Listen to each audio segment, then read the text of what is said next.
ನಮಸ್ತೆ ಸ್ನೇಹಿತರೆ, ಇವತ್ತು ನಾವು ಒಂದು ಹಳದಂಗಡಿ ಭಾಗದ ಒಬ್ಬರು ಪ್ರಗತಿಪರ ಕೃಷಿಕರಾದ ನಮನ ಹೋಟೆಲ್ನ ಮಾಲೀಕರಾದ ಸತೀಶ್ ಪೂಜಾರಿ ಅವರ ಒಂದು ಗದ್ದೆ ಭಾಗದಲ್ಲಿದ್ದೇವೆ.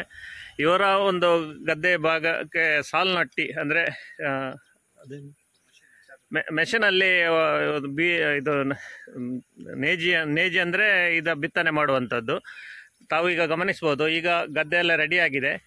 ಈಗ ಈ ಒಂದು ನಮ್ಮ ಒಂದು ಪೈರಿಗೆ ನಮ್ಮ ಸಾವಯವ ಗೊಬ್ಬರವಾದ ಪ್ರಾಡಕ್ಟನ್ನು ನಮ್ಮ ತಂಡದ ಸದಸ್ಯರಾದ ಗಣೇಶ್ ಪೂಜಾರಿ ಅವರು ಇದಕ್ಕೆ ಸಿಂಪರಣೆ ಮಾಡುತ್ತಿದ್ದಾರೆ. ತಾವು ಇಲ್ಲಿ ಗಮನಿಸ್ಬೋದು, ಇದು ಕೇವಲ ಒಂದು 21 ದಿವಸದ ಒಂದು ಭತ್ತದ ಪೈರಾಗಿ ಇರ್ತದೆ. ಇದು ಇವತ್ತು ಬಿತ್ತನೆ ಮಾಡುವಂಥದ್ದು. ತಾವು ಇಲ್ಲಿ ಗಮನಿಸ್ಬೋದು. ಸರ್, ಹೇಗೆ ಹೇಳ್ತೀರಿ ಇದರ ಬಗ್ಗೆ? ಸರ್, ಇದೊಂದು 10 ದಿವಸದಲ್ಲಿ ಇದು ನೆಟ್ಟಾದ್ಮೇಲೆ ಗ್ರೋತ್ ತುಂಬಾ ಚೆನ್ನಾಗಿ ಬರುತ್ತೆ.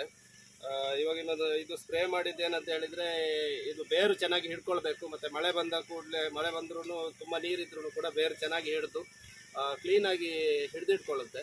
ಮತ್ತೆ ನೆಕ್ಸ್ಟ್ ಬರುವಂತ ರಿಸಲ್ಟ್ ಕೂಡ, ಅಂದ್ರೆ ಫಸಲು ಕೂಡ ತುಂಬಾ ಚೆನ್ನಾಗಿ ಬರುತ್ತೆ ಅಂತ ಹೇಳಿ.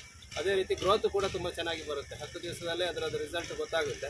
ನೆಕ್ಸ್ಟ್ 10 ದಿವಸದಾಗ ನಾವು ಮತ್ತೆ ವಿಡಿಯೋ ಮಾಡಿ ತೋರಿಸ್ತೀವಿ. Thank you so much. Thank you sir. ಹಾಗೆ ಇವರಿಗೆ ಹವಾಮಾನ ಕೂಡ ಇವತ್ತು ಒಂದು ತುಂಬ ಒಂದು ಅವಕಾಶ ಇದಿದೆ.